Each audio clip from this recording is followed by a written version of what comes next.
enjoy it just like everybody else does. I get to see some of the merchandise that I never get to see. Yeah.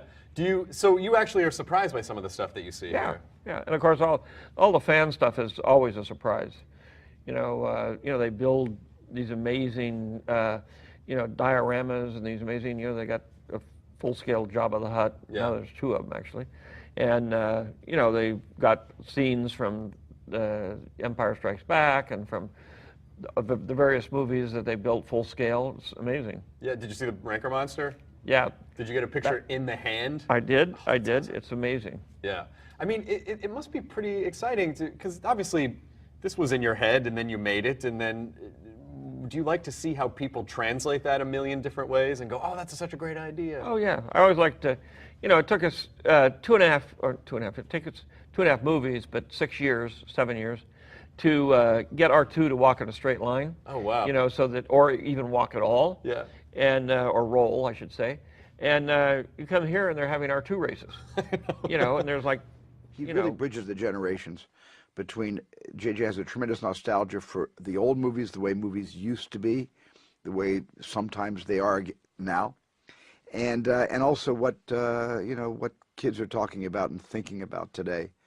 And so he's as relevant as his own children in this world, and he's got tremendous respect for all the kinds of movies that he grew up watching.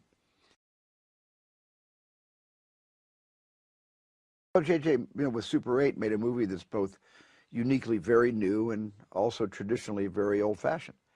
He's got the sci-fi genre blended with this amazing dynamic of these kids and the way they talk and the way they behave toward one another, which is just the way kids have always been. And that's, I think, one of the unique qualities about J.J. He can write for kids. He's not so far removed from his own sort of memory hits and experiences growing up, and he made a movie that's at once relevant to today, even though it takes place in the 70s, and also that is extremely traditional. God, I've always wanted to explore slavery in a film before. But I think actually my real reason to, I've always wanted to explore slavery, but I guess the reason that actually made me put pen to paper was to give Black American males a Western hero, give them a cool folkloric hero that could actually be empowering and actually pay back blood for blood. And that's the revenge bit. I mean, is that essential to make him a hero?